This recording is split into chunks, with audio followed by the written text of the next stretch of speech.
है अब 3 महीने में वो यही है कि हम किसी भी तरीके से प्री के अंदर 170 180 स्कोर करें। इसके लिए 4 सब्जेक्ट्स हमारे पास हैं, एक मैथ्स, एक इंग्लिश, एक जीएस, एक रीजनिंग। ये हमारा काम है। मैथ्स, इंग्लिश, जीएस, रीजनिंग, जो 3 महीने में हमें टारगेट बनाना है, ठीक है। मैथ्स में मैं 2 ही बातें कहूंगा कि मैं पेपर तक इतना पढ़ा दूंगा, पेपर तक इतना पढ़ा दूंगा, यानी कंप्लीट पढ़ा दूंगा और इतनी प्रैक्टिस करा दूंगा कि मैथ्स में मैं ये मान के चलता हूं कि 50 नंबर बहुत आसानी से बच्चा ले जाए।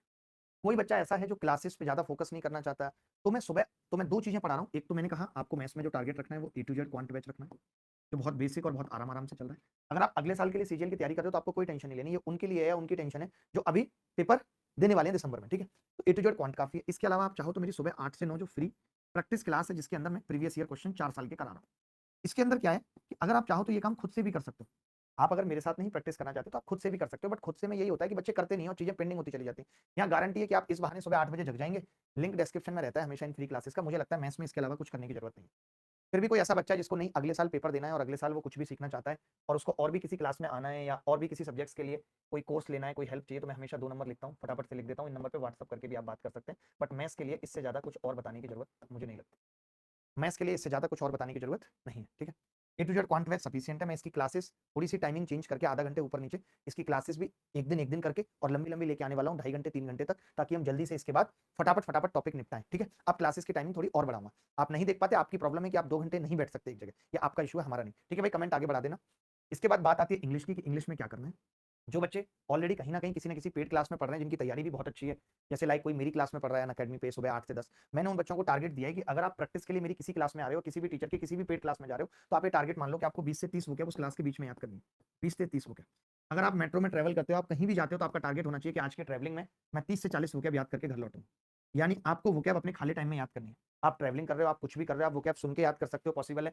कई लोगों को ऐसा होता है कि रात को देर से नींद आती है, तो कान में हेडफोन लगा के किसी भी सुरीली सी आवाज में आप वोकैब की क्लास चला के याद कर सकते हो। ये तो मैंने वोकैब के लिए बता दिया। पर डे का ये टारगेट होना चाहिए। दिसंबर तक मैं पूछूंगा, मैं 15 दिन बाद ये पूछूंगा कि 15 दिन के हिसाब से तुम्हारी 15 या 45 450 500 नई वोकैब याद हुई या नहीं। ऐसा नहीं है जो याद हो उन्हीं को रिवाइज कर लो, ऐसा बिल्कुल भी मत करने की सोचना।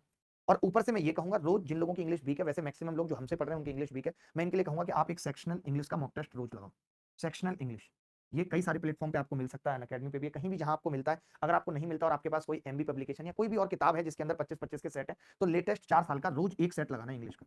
लेटेस्ट एक सेट रोज लगाना, लेटेस्ट एक सेट रोज लगाना, ये मैंने रोज का काम बता दिया। जिन बच्चों का अभी तक सिलेबस पूरा नहीं हुआ या हो गया है, तो वो नोट से रोज रिवीजन भी अपना रखेंगे कि 1 आवर रिवीजन करना, या 1 आवर प्रैक्टिस उनकी टॉपिक वाइज चल रही है कि आज मैं नाउन की प्रैक्टिस करूंगा 1 घंटे, तो मैंने क्या किया, आधा घंटे में नाउन्स के रूल रिवाइज किए, तो 1 से 1.5 घंटे आपको डेली प्रैक्टिस के लिए भी देना, इंग्लिश की प्रैक्टिस के लिए भी रोज आपको देना है, ठीक है। और इस हिसाब से ये बनाना है कि 3 महीने में इंग्लिश कंप्लीट लगने लगे आपको। आपको लगता है कि मैं 1.5 घंटे में कुछ नहीं पढ़ पाता, तो इसको 1.5 से 2 घंटे कर ले, लेकिन इतना काम करना है इंग्लिश में, इससे ज्यादा कुछ करने की जरूरत नहीं है। 25 क्वेश्चन का एक सेट लगाने के लिए इसलिए बोला ताकि आपको क्लोज टेस्ट भी बीच में आए, कॉम्प्रिहेंशन भी बीच में आए, सारी चीजें कर पाए। अब बात आ जाती है रीजनिंग की। रीजनिंग में कुछ करने की जरूरत नहीं है। अगर आपको कोई टॉपिक नहीं आता स्पेशल, तो आप यूट्यूब पे जाएंगे और उस टॉपिक का एक वीडियो देख लेंगे लाइक, आपको डाइस के सवाल नहीं आते, अलग से देखिए। जिनका एसएससी निकलता है उनको रीजनिंग पढ़ने की जरूरत नहीं पड़ती, जिनका निकलता है उन्हीं को पढ़ती, जिनका निकलता नहीं, जिन्हें कुछ आता ही नहीं। रीजनिंग बच्चा जन्म से लेकर पैदा होता है, जन्म से जब हम पैदा हुए थे तब से हमें रीजनिंग आती है। इतना बड़ा टफ सब्जेक्ट नहीं रीजनिंग। फिर भी आपको कोई टॉपिक नहीं आता, डाइस नहीं आता, सिलोजिज्म नहीं आता, जो भी है, तो आप बहुत सारे चैनल है, हमारा खुद का लर्निंग हब चैनल है, वहां पे जाके आप किसी भी एक टॉपिक का वीडियो देख के वो टॉपिक खत्म कर सकते हो। बाकी आपको मैं 1 महीने का टारगेट देके जा रहा हूँ। 1 महीने बाद फिर पूछूंगा कि कितने बच्चे ऐसे हैं जो अभी रीजनिंग का, जब आप 25 क्वेश्चन करने लगेंगे तो हो सकता है 25 मिनट से शुरुआत हो, 25 मिनट से शुरुआत हो, लेकिन जब मैं 1 महीने बाद मिलूंगा तो मैं चाहूंगा 15 से 16 मिनट टाइम आ जाए। 16 मिनट, यानी आप 1 महीने में 30 सेट लगा लें रीजनिंग के, और वो भी लेटेस्ट लगाएं, लेटेस्ट प्रैक्टिस।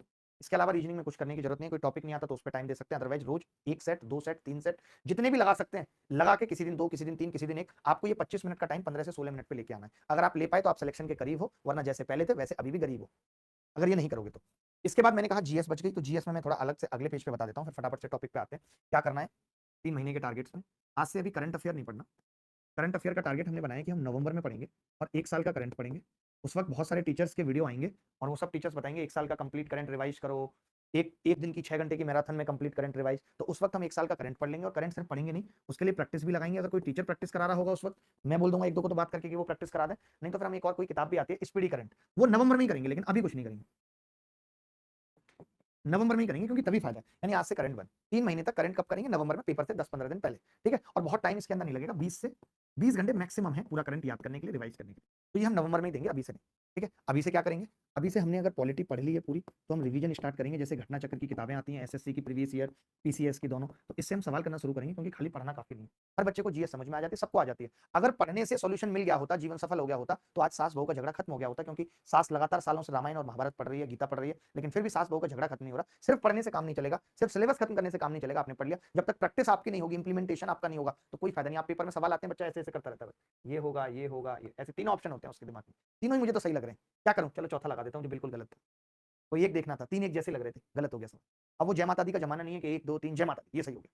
पूरा बहुत पढ़ाई अच्छे से करनी पड़ेगी, प्रैक्टिस बहुत जरूरी है। यही सेम चीज आपको हिस्ट्री के साथ करनी है, यही सेम चीज इकोनॉमिक्स के साथ करनी है।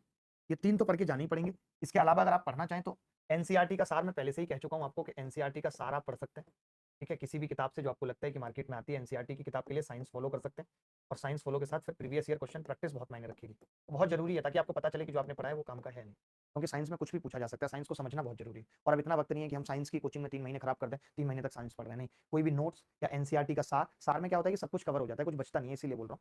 तो ये कर सकते हैं, खत्म कर सकते हैं। तो अभी 1 महीने का टारगेट देके जा रहा हूँ, 1 महीने का बहुत लंबा चौड़ा टारगेट नहीं दे रहा। 1 महीने का टारगेट दे रहा हूँ कि एक तो साइंस खत्म कर लो, एनसीईआरटी का सार कहीं से भी जहां से मिले वो, या कंप्लीट नोट्स किसी के मिले तो ये साइंस खत्म कर लो। और एक पॉलिटी पूरी रिवाइज करके घटना चक्र के सारे सवाल प्रीवियस ईयर कंप्लीट कर लो। ये 1 महीने का टारगेट है, बाकी अगले महीने बताऊंगा क्या करना है। ठीक है, इस महीने 2 चीजें दी हैं, साइंस पीवाई क्यूएस। अगर इसके अलावा टाइम बच जाए तो कंप्यूटर भी पढ़ लेना। कंप्यूटर के लिए कुछ बहुत ज्यादा नहीं है, कंप्यूटर के लिए लूसेंट की बुक है और भी किसी किताब से जिसमें बहुत सारे क्वेश्चंस की प्रैक्टिस हो, वो कर सकते हो। दैट्स इट, ये 3 महीने का टारगेट है। अगर टारगेट अब भी सेट नहीं किया, नो टारगेट नो सिलेक्शन, तो सिलेक्शन का कोई चांस नहीं है।